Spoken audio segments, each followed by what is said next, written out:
Hi everyone. In this video, we will be speaking to Dr. Gautam Das, who is a co-founder and managing director of a Mumbai-based company called Mibiome. In this video, we will talk about the startup journey, what he went through, and also the cutting-edge services that he is providing, and mainly the ambition he has set for himself, genomics for all. Let's talk to him and learn a lot about genomics. Welcome, Dr. Gautam Das, and we today we are very fortunate to meet you, and also we would like to hear your journey, like how you are kind of venturing into genomics, and you are kind of building a new thing in India, and I think it's a first kind of genomics laboratory what you are trying to build. So we would be very happy if you could introduce yourself and also share your journey with us. Thank you. Thank you very much, Dr. Jagdish, for having me here. It's been a very interesting and very exciting journey to build a genomics company, a genomics lab here in Mumbai. We are uh, based in Mumbai. My startup is called Mibiome Therapeutics, and we are based in Mumbai. We have a NGS, which is Next Generation Sequencing Laboratory in Mumbai. And as you said, what makes us special is that we are venturing into some areas where we did not see such research, such services in India before. Like, for example, I would tell you that we have been doing lots of genomics efforts in the areas of microbiome, in the area of cancer, in areas of tuberculosis, infectious diseases in general, and many, many other clinical and research services. So that's about the company and the lab here in Mumbai, Dr. Mhm. Jagdish. Can you also explain your journey, like how you started this microbiome, my biome basically? Yes, Microbiome may be one part of it, right? But you sure. are venturing into many things. Correct, What's your correct. Yeah, background? Where do you come from? What did you study? sure, sure, Dr. Jagdish. So I did my master's from University of Hyderabad in Hyderabad, wherein I did master's in animal biology, animal sciences. At that time we You are my used to call it. senior, yeah. Yes, Me too. we come from the same university, so that's Exactly. it's a small world. It is. So after that, I went to Indian Institute of Science, Bangalore, for my PhD in molecular microbiology, and that was the point wherein I got fascinated, obsessed with the world of molecular biology and molecular microbiology in general.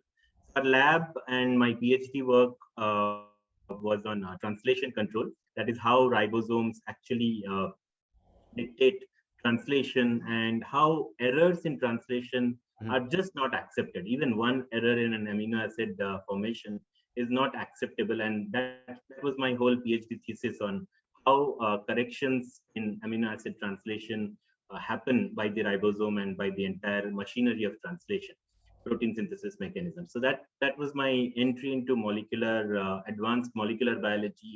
We were using very advanced tools during that time. This was 2001, mass spectrometry based methods.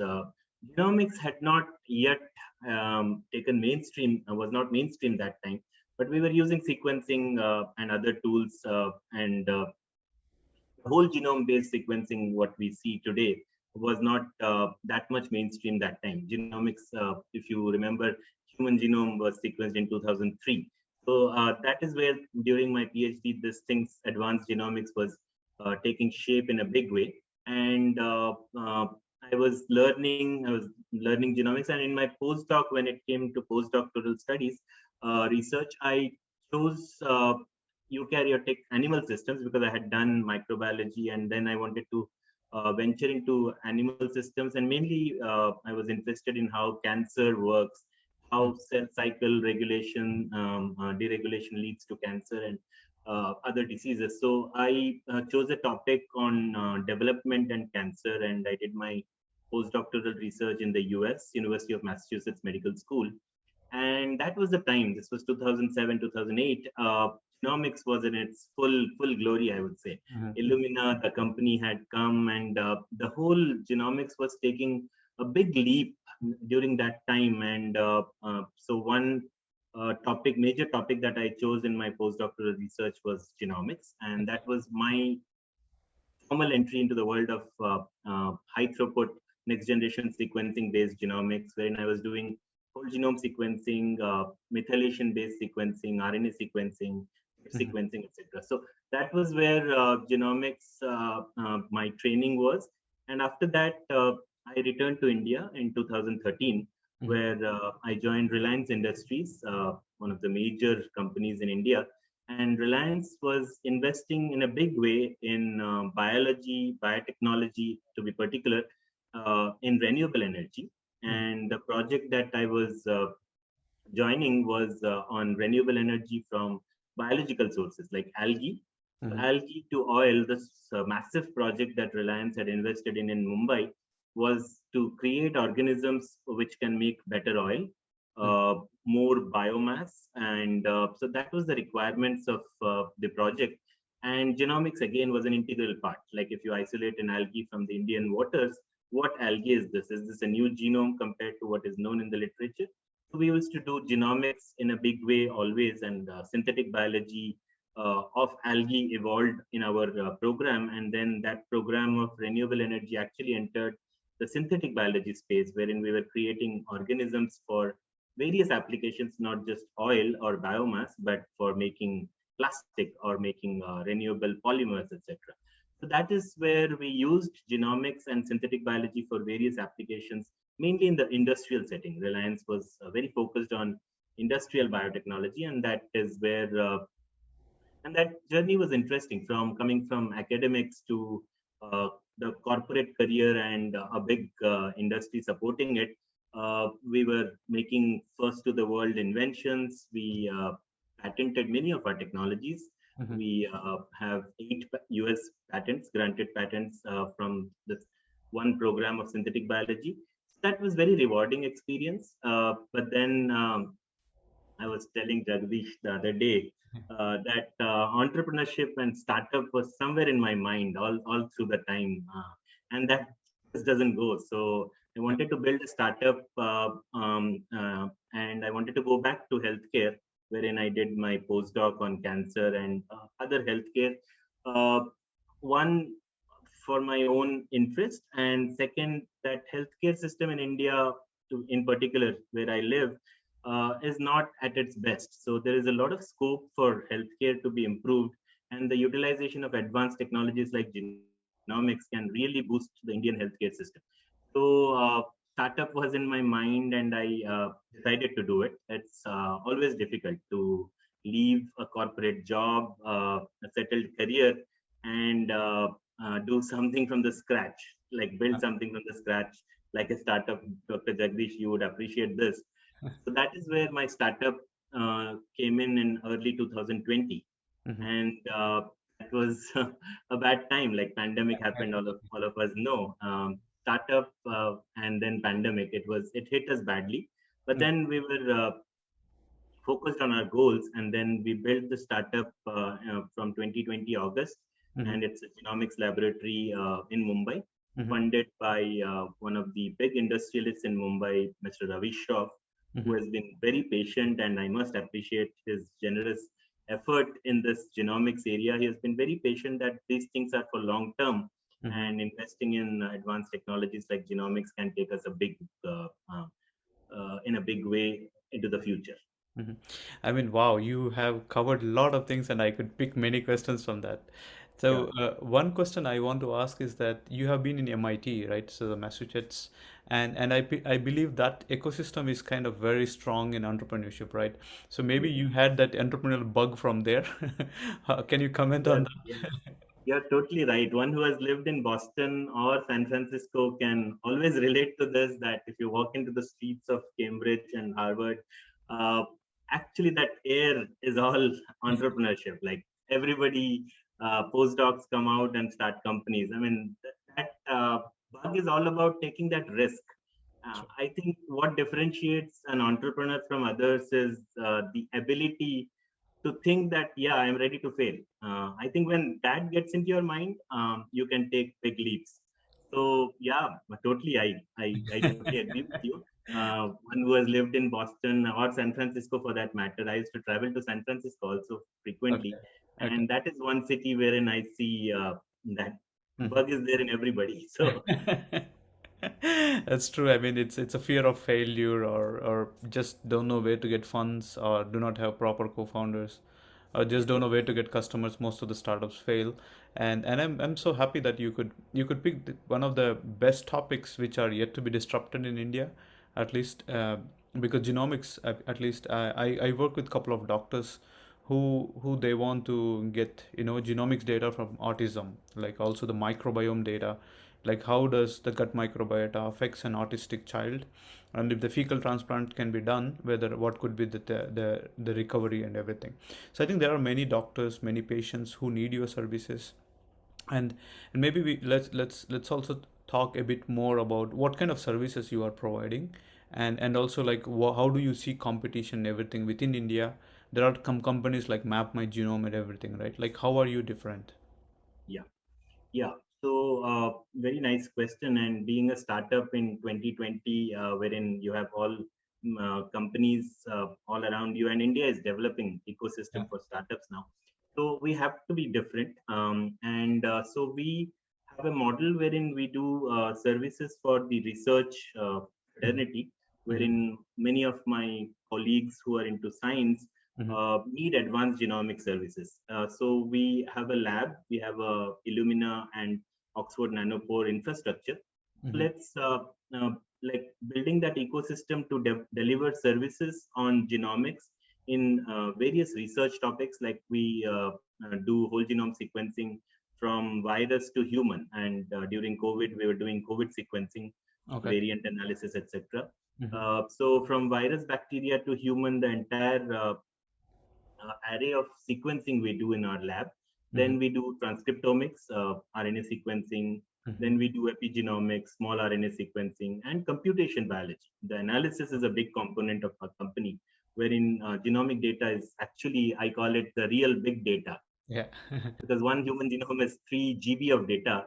Okay. And that's, I mean, big data is utilized in e-commerce and other domains more, but this is real big data when 3 billion points in one genome. You have to analyze and make meaning out of it for healthcare applications and other applications. So research services, then we have our own development areas, Mm-hmm. wherein we are developing, as one point you mentioned, the gut microbiome based product Mm-hmm. that we have developed using India specific information. Like we sequence lots of individuals from India Mm-hmm. with different food habits. One could be a North Indian, one could be a South Indian, East Indian, etc. So Mm-hmm. we analyze that data, and now our gut microbiome product actually gives recommendations based on this gut microbiome profiling on food, probiotics, prebiotics, your disease susceptibility, your gut health index, and Mm-hmm. your overall health. So that is where this product is developed. I'm very happy to share that it was all developed in India. We Amazing. developed this. Yeah. And the other product that we have developed is on tuberculosis. As you will Okay. appreciate, infectious disease is a big burden. Yeah. India is still the biggest load of tuberculosis, etc. Mm-hmm. Diseases like this, which are not of particular concern for the West now, Mm-hmm. but India, still these are concerning. And everyone around us would now appreciate what an infectious disease can do after the COVID pandemic. So we wanted to focus right on tuberculosis. As a startup, we have to focus on particular things and not do many things. Mm-hmm. We chose tuberculosis, and we developed one product on next generation sequencing based recommendations for drug resistance mapping. And Mm-hmm. India is again a big burden of drug resistance TB, Mm-hmm. drug resistant TB. So that is our NGS based, and we are reaching out to clinicians, diagnostic labs, hospitals, doctors, everyone to make this product available to the mainstream. Okay. Okay. In short, yeah, research services, clinical services, Mm-hmm. and our own products like these. And in the clinical services domain, we cater to any service like oncology, genomics, organ transplant. It could be human papillomavirus detection. So we do a range of services, all focused on genomics.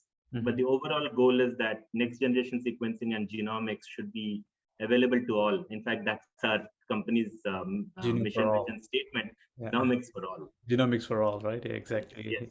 So I see that your USP or your unique selling point is really, clinics and also focusing on indigenous problems like tuberculosis, or microbiome, what Indians eat, like North Indians, South Indians, East Indians. I think then recommending them what diet they could what are the things that they could improve through probiotics or prebiotics, everything.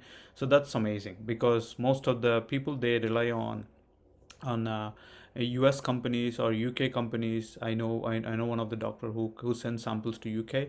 So but now I think you will be the game changer soon. So Thank you. tell me more. Like I want to really understand. Like how did you dare to start your startup? Like what's a step? What's the tipping point that you thought like, okay, let me end my job now and I need to start the startup. So Yeah, I want to know more about it.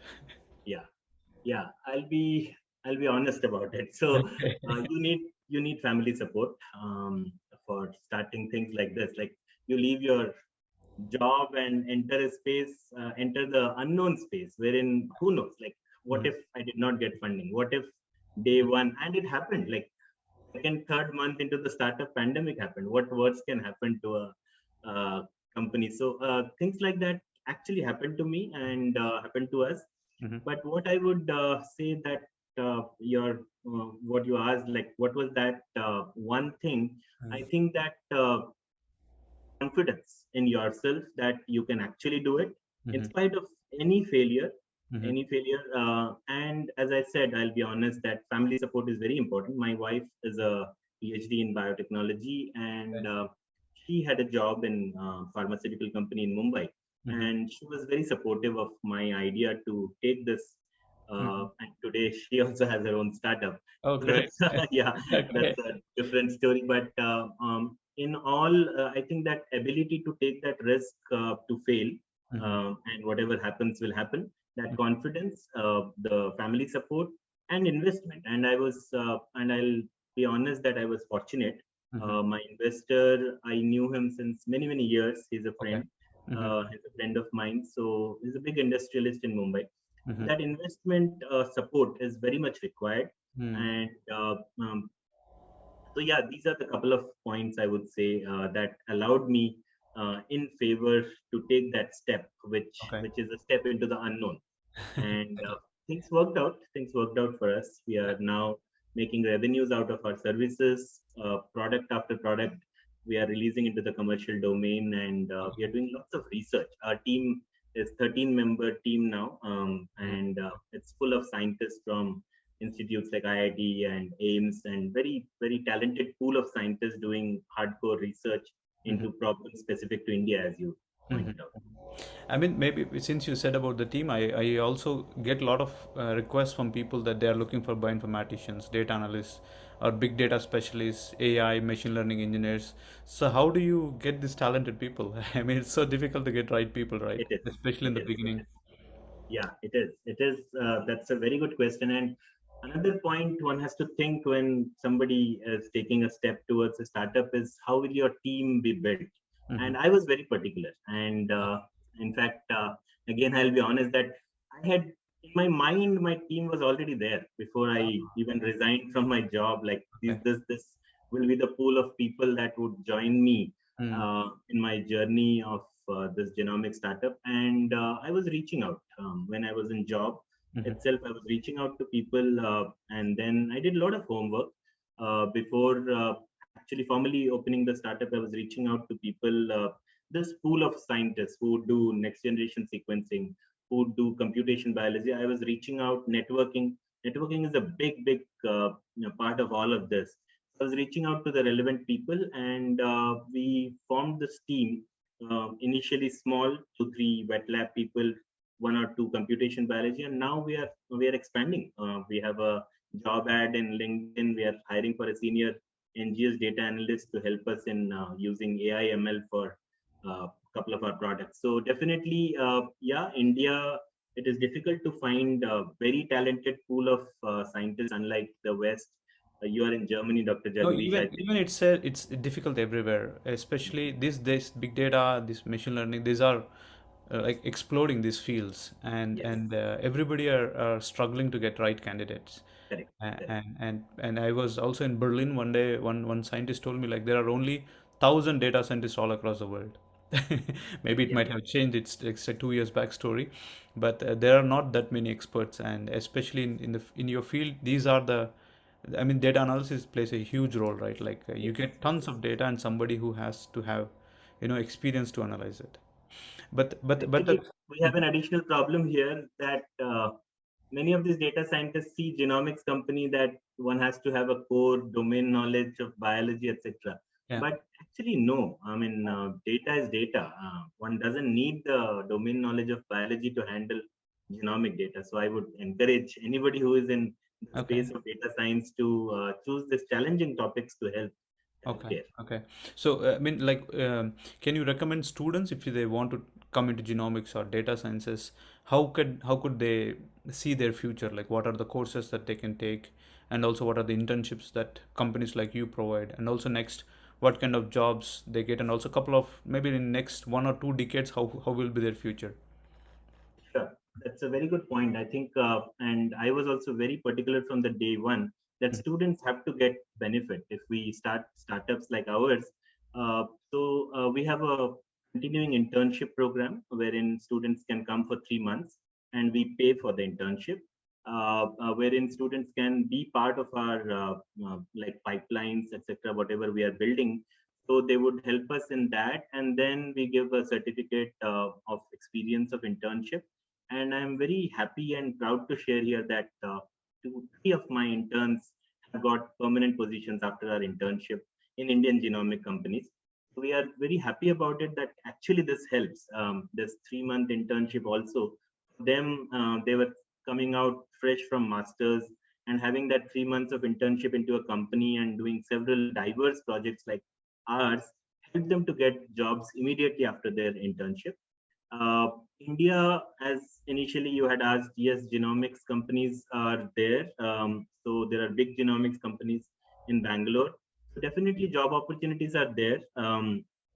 Not as much as the West. And for a country like India, those opportunities should have been bigger. It's unfortunate that we don't have so many opportunities right now. But whatever opportunities exist for that, one can actually plan their career in a nice way. Even engineers can take up genomics and actually go to genomics companies to analyze the big data. So there Oh, are okay. careers. So the skill set is like data analysis. So if Data they analysis, have the yeah. data analysis, if they have done some courses, either Yeah. it's Yeah. Courses. I think Coursera, I recommend to all my okay. students. Okay. Coursera is very good. It has very good courses on Python and big data analysis. Mm-hmm. And yeah, LinkedIn has very good courses. Online today's world, I think that is not a limitation.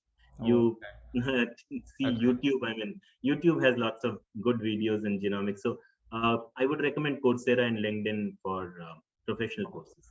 That's amazing, right? Like one can sit at home, learn the courses after 6 months or something. Once they become expert, reach out to companies like you, then do a 3-month internship, and get a job. Yeah. This is like a very open recipe right now. Yeah. Wow, these are like cutting edge, like and these things will stay for a couple of decades Yes. because we didn't even touch the tip of the iceberg of genomics or biotechnology or digital health, anything. Yes. I think the students has to be a bit more aggressive and active to learn such kind of cutting edge researches and make a good career out of it. Yeah. Yeah, good. So I want to also ask you a question related to healthcare entrepreneurial ecosystem. Like you are based in Mumbai, right? So how do you feel that Mumbai was the right place for you? And also how are you surrounded with investors or the customers, hospitals, or mentors? I mean, I believe that any startup in whatever the stage they are, they need 1 or 2 mentors who can guide them in the right way. Like for example, you ventured into tuberculosis, right? Maybe that's not your business case, maybe something else. But so these are like and I believe these ecosystems can make or break the startup. Like how can you comment a bit on it? Sure. Yeah, Mumbai for biotechnology is not a great place because you wouldn't have seen startups coming out, successful startups coming out of Mumbai. One, because the real estate is expensive here for Okay. any biotech company. So big companies do exist, but Mm-hmm. for startups, real estate is very expensive, and also the ecosystem. I think traditionally many of our top institutes were in Hyderabad and Bangalore, Mm-hmm. and that is where and Delhi. So these three places had developed that ecosystems of startups as well as science-based startups to be particular.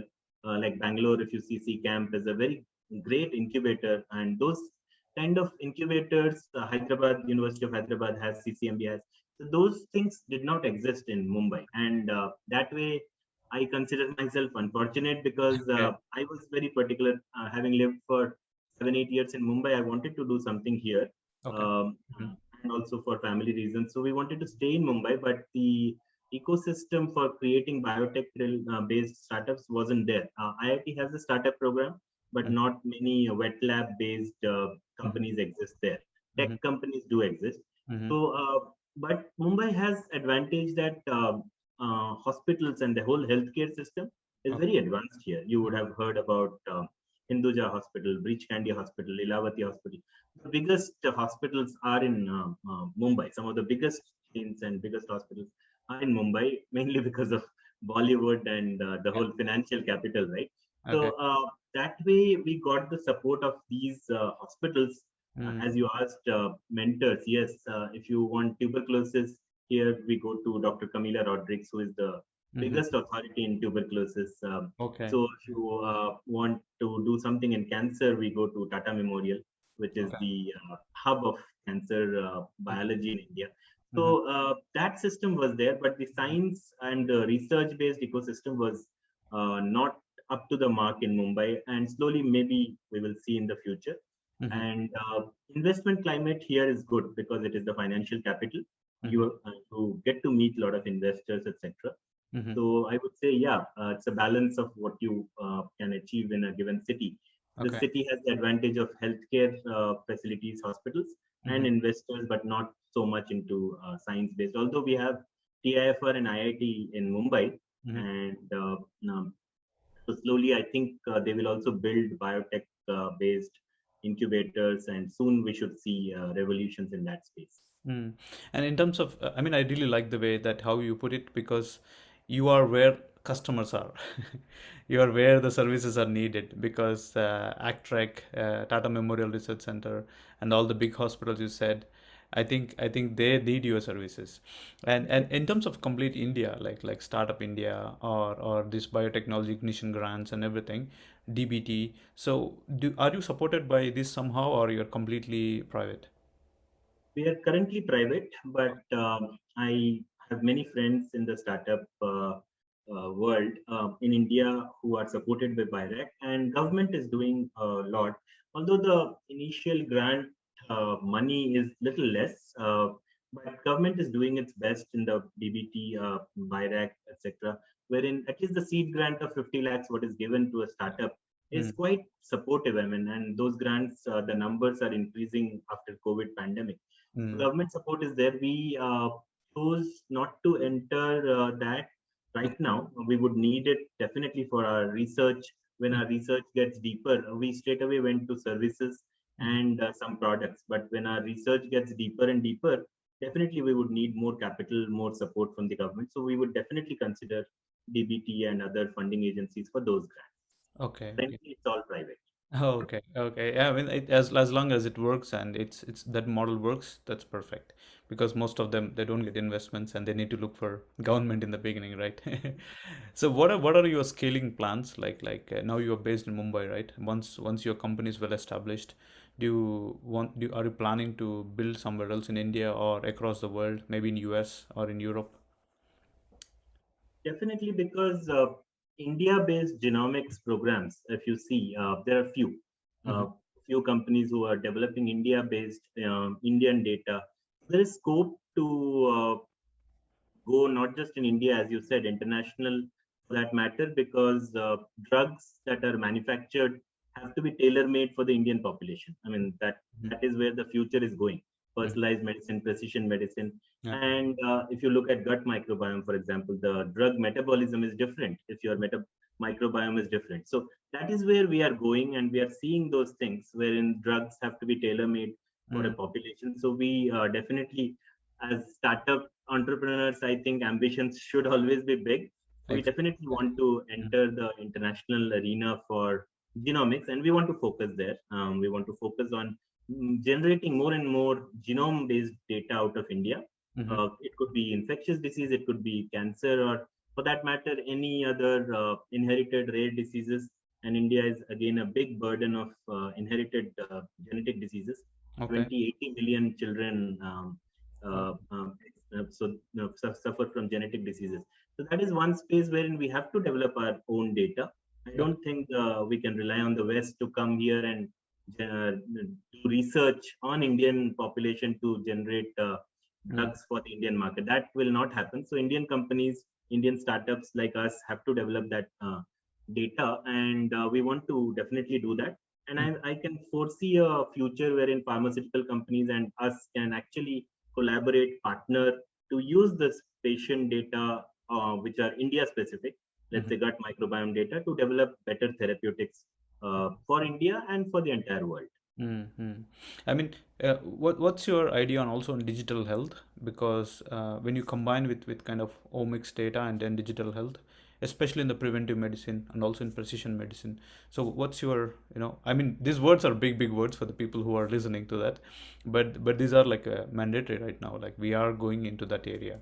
So Yeah. I would like to see your views on it. Yeah. So definitely, I mean, the whole connection of metadata of an individual, for example, a person's history of diabetes, cardiovascular, etc., Mm-hmm. can be nicely connected to the genome information that we get.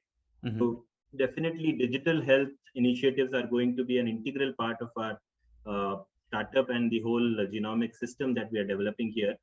So digital health, we have our the entire consumer business that we started in microbiome space Mm-hmm. is all digital. So wherein individual registers in our system Mm-hmm. and orders a kit, the gut microbiome is analyzed in our laboratory, and the reports are all downloaded online. So we have entered that space of digital health, Mm-hmm. wherein we are doing everything online. Mm-hmm. And in the future, I can clearly see that our data, along with hospitals' data of Mm-hmm. metadata of patient's history, is going to get connected, and genome based information for a given population or individual, that is where the future lies. It's gonna be amazing, right? Like let's say I may get diabetes in 10 years. Now I know the data and I could prevent it Yeah, somehow. yeah. In fact, yeah, if you see breast cancer, like if you have a BRCA1 mutation, Yeah. you are prone to breast cancer. And the famous case of Angelina Jolie, we knew. Yeah. So that is true. I mean, in today's world, preventive medicine, not just for cancer, but Mm-hmm. even for simple diseases like gastroenterology diseases, you can know much way earlier if you know the genomics or the genome information. Hmm. Great, great, Dr. Gautam Das. So, where do you see, your company going in next 10 years? What are the areas that you really want to venture into? I'm, Yeah. I'm, I'm a big fan of this omics and everything, and I want to see how the trends will be. And the trendsetters are you guys. Like you are the ones who set the trends. Yeah, well, that's a great question for startups. And again, I'll be honest, scale is always difficult. To start with very, very nice, cool ideas and start on this journey is a difficult task, but many people are able to do that, Mm-hmm. at least now with the investment climate being better, Mm-hmm. both from the government and the private funding in India. But scale is a different game. And to scale, when I say scale, it's not just the science. My science can be the best, but the whole operations, and so that needs a different mindset. Money is one part, but then the whole mindset of logistics operations, those are already going on in my mind, how Yeah. to scale, but that's going to be challenging. Mm-hmm. And for our startup, we are going to stay focused on developing more and more genomic data from India, and that's going to be the focus. Okay. Even if we expand internationally, it's going to be, I think, more of uh, like generating for the Indian population. I don't foresee us going and serving other markets for that population. I think Mm-hmm. Indian population data is going to be our focus and genomic data. Mm-hmm. In the future, personally, if you ask me, yeah, I personally want to do more and more research, and Mm-hmm. for that we need government support. Very large number of grants, wherein, like, let's say we want to sequence 1,000 individuals from western part of India or southern part of India. Mm-hmm. Those are the grants that private funding or private investors would not do. Mm. These are things that government support will be required. And it is important. We will be generating this genomic data for the future, Mm-hmm. for personalized medicine, for preventive medicine. So that is where I would like this company to be, our startup to be going, wherein we partner with government for India-specific problems. It could be tuberculosis, it could be microbiome, it could be cancer.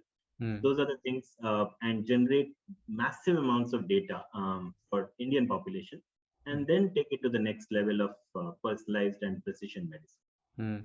Yeah, it's very unfortunate with the tuberculosis, right? Even though there are this dots medicine and everything, but we see the cases didn't go down yet. There are so Yeah, many cases, especially with multi-drug resistant bacteria, yeah, and for the people who are not aware of it, nobody knows the scale of it. It's so massive, and in Mumbai you might be seeing a lot of patients because there are big hospitals in, I mean, yeah. about tuberculosis, right? Yeah, and I think services like yours are very important, especially if you want to make a vaccine out of it or some kind of drugs for that. Yeah, yeah. So, Dr. Gautam Das, let's kind of wind up. I kind of understood that how you built your startup, and also you gave beautifully tips for the students how they could build their career in digital sciences and get a job immediately, and also how you took the passion and grit to make your own startup. Are there any final things that you want to tell us or tell the audience or the investors that who may see this video to put money in you or even the customers? So feel free. Yeah, great. I think for students, young students especially, I would like to encourage that follow your passion. I mean, whatever comes your way, I think if one follows their passion, he or she will definitely succeed one day. And yeah, good thing that you allowed me to talk in this forum. That investors, I see that science-based funding needs a lot of patience.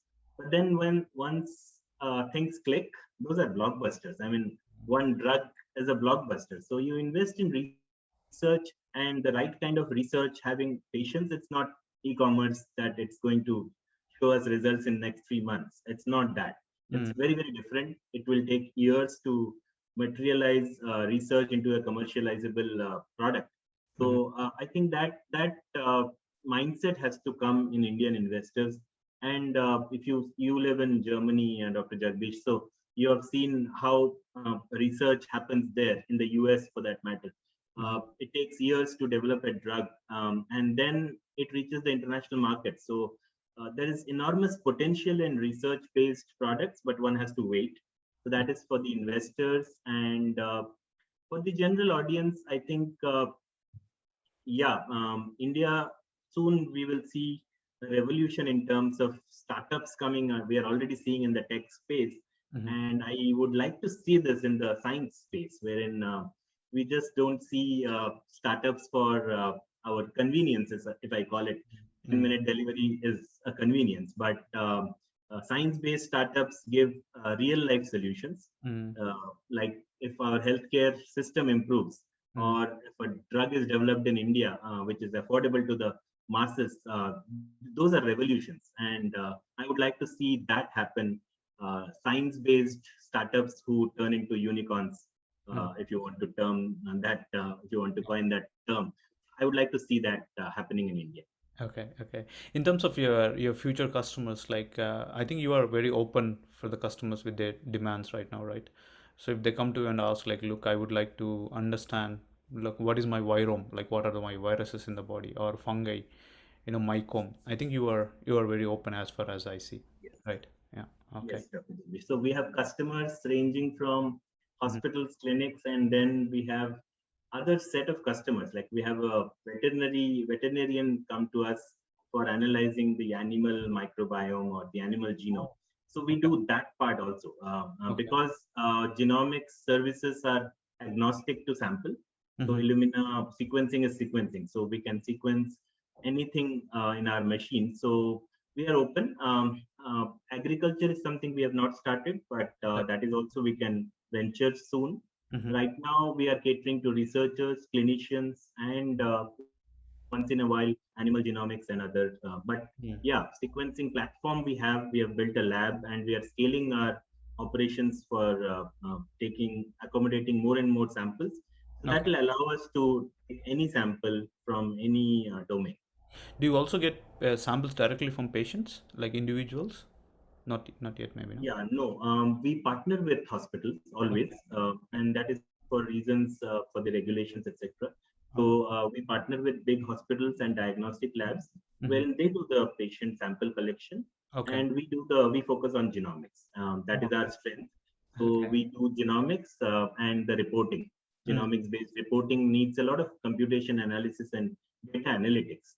That part we do, but Okay. the patient sample collection, etc., is done by hospitals and diagnostic labs. Okay. Do you maybe finally do you want to share any one story like how you impacted a patient journey using genomics data? Yeah. So, yeah, one report that comes to my mind was on tuberculosis. It was a 7-year-old child, Okay. and that doctor did not have information on some of the drugs because drug sensitivity test that happens in the lab takes care of 13 drugs, Mm. and NGS based drug sensitivity is on 22 drugs.